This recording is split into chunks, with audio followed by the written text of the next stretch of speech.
আমাদের সমস্ত আত্মত্যাগ আর গণমানুষের অভ্যুত্থান বৃথা চলে যেতে পারে। দ্য ডিক্টেটর আবারও আসতে পারে ক্ষমতায়। And she worked so hard for it over the last 15 years, keeping it safe from militants as well, from terrorism. Yes, the dictator can come back only when আমরা তাকে সুযোগ করে দেব। আর আমরা সবচেয়ে কঠিন সময় পার করছি এখন, ঠিক এই মুহূর্তে। আমাদের এই করে দেওয়া সুযোগকে কাজে লাগিয়ে বহির্বিশ্ব, বিশেষ করে ইন্ডিয়া, দুই ধাপে কাজ করতে পারে। শুধুমাত্র সংখ্যালঘু ইস্যু না, আরো বেশ কিছু বিষয়ের সাথে যুক্ত। এক, শেখ হাসিনাকে এখন যেভাবে সেফ জোনে রাখা হয়েছে সেভাবেই আবার ক্ষমতায় বসানোর জন্য ডার্টি পলিটিক্যাল গেম খেলা। আর দুই, নিজেরাই কিছু একটা করে বসা। কিন্তু সেটা কিভাবেই বা আমাদের ভুল পদক্ষেপগুলো পুঁজি করে ক্ষমতায় ফিরতে পারে আওয়ামী লীগ, পাল্টে দিতে পারে সমস্ত চিত্র, ঘটতে পারে পাল্টা অভ্যুত্থান। আর আমাদেরই বা করণীয় কি? সবকিছু মিলিয়ে আমাদের আজকের video, road to better Bangladesh.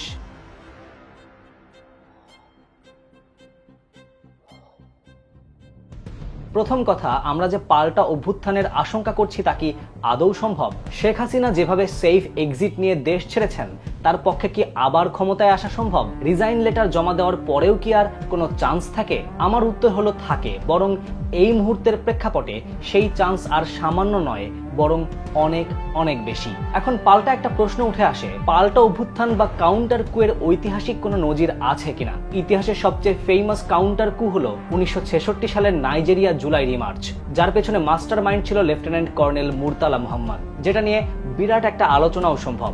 বাংলাদেশের কনসেপ্টটাকে বুঝতে কোটা আন্দোলনের শুরু থেকে এখন পর্যন্ত কি কি ঘটনা ঘটলো তার একটা রিক্যাপ নেওয়া প্রয়োজন, ভালোভাবে বোঝার প্রয়োজন। কোটা আন্দোলনের বাংলা ব্লকের যখন চূড়ান্ত রূপ নেওয়া শুরু করলো, তখন আওয়ামী লীগের মন্ত্রিসভা বারবার ইঙ্গিত করছিল এই আন্দোলন আর ছাত্র আন্দোলন নেই, এখানে পলিটিক্যাল কোনো গেম চলছে, যারা ছাত্রদের কাঁধে ভর করে রাজনৈতিক স্বার্থ হাসিলের চেষ্টা করছে। এবং এরই হাত ধরে সরকার দলীয় স্টুডেন্টস উইং সাধারণ ছাত্রদের উপর নির্যাতনের সুযোগ খুঁজে নিল।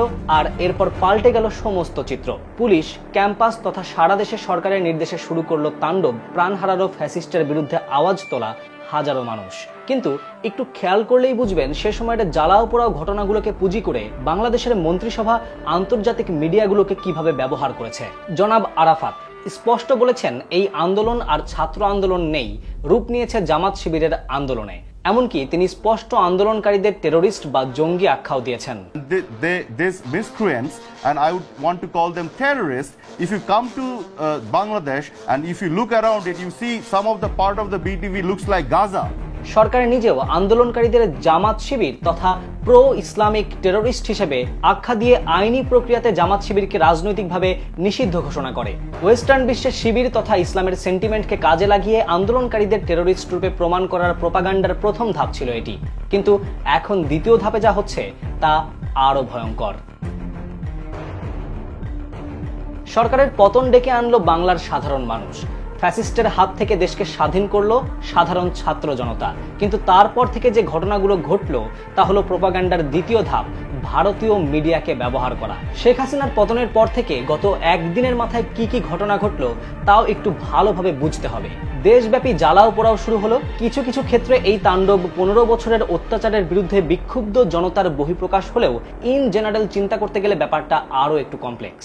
বিশেষ করে হিন্দু মন্দিরে ভাঙচুরের বিক্ষিপ্ত কিছু ঘটনা, হিন্দু তথা বাকি সংখ্যালঘুদের বাড়িতে আক্রমণের কিছু বিচ্ছিন্ন ঘটনাকে পুঁজি করে কলকাঠি নাড়তে শুরু করলো ভারত। ভারতের নিউজ মিডিয়া শুরু করলো সংবাদ মাধ্যমে এক ডাহা মিথ্যাকে প্রতিষ্ঠা করতে।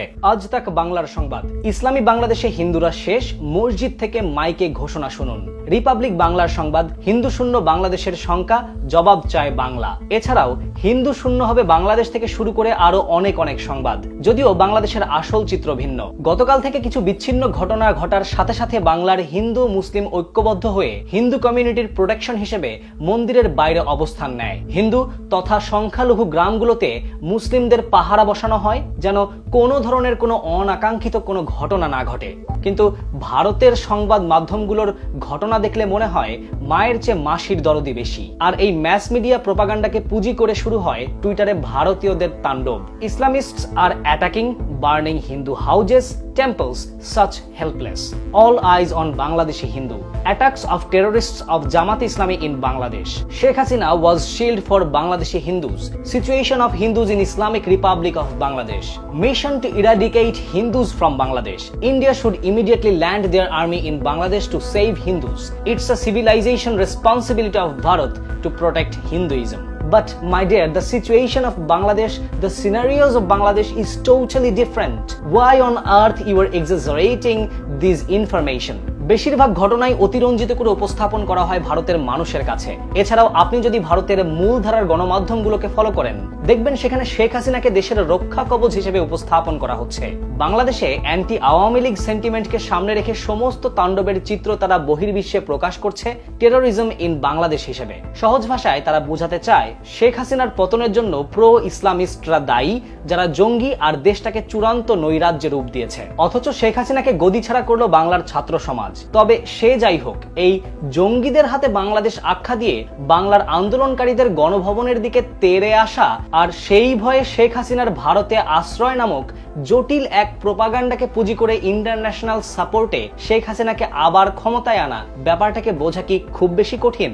ভারত বাংলাদেশে সরাসরি ইনভেশন না করলেও আওয়ামী রেজিমে বাংলাদেশ কোনো না কোনো এক চুক্তির মাধ্যমে ভারতের অঙ্গরাজ্যের মতোই ছিল, যা আওয়ামী পতনের সাথে সাথে ভারতের জন্য এক চিন্তার বিষয়। সো ভারত চাইবে প্রো আওয়ামী সেন্টিমেন্টে মিডিয়া কভারেজ করে যে কোনোভাবে শেখ হাসিনাকে আবার গদিতে ফিরিয়ে আনা, আর যারা এর বিরোধিতা করবে তারা হলো তাদের ভাষায় টেরোরিস্ট। কঠিন রাজনৈতিক খেলা। তবে আমার মনে হয় কোটা আন্দোলন থেকে শুরু করে এখন পর্যন্ত বাংলার মানুষ যা কিছু অর্জন করলো তার সবই বাংলার সাধারণ ছাত্র জনতার কারণে, সাধারণ মানুষের কারণে। আমরা যদি রাজপথে রক্ত দিয়ে দেশ স্বাধীন করতে পারি, জীবন দিয়ে দেশকে মুক্ত করতে পারি, আমরা চাইলেই দেশকে আগাম বিপদ থেকে রক্ষাও করতে পারবো। কিন্তু তার জন্য যা করতে হবে তার প্রথম ধাপ হলো নিজ নিজ এলাকায় সংখ্যালঘুদের সুরক্ষার জন্য বলয় তৈরি করা। প্রত্যেকেই নিজ নিজ জায়গা থেকে দেশের আইন কানুন মেনে চলতে হবে। যেভাবে একটা স্বৈরাচারী রাষ্ট্রের পতন আমরা ঘটিয়েছি, সেভাবেই সকলে একসাথে অন্যায়ের বিরুদ্ধে ঐক্যবদ্ধ হয়ে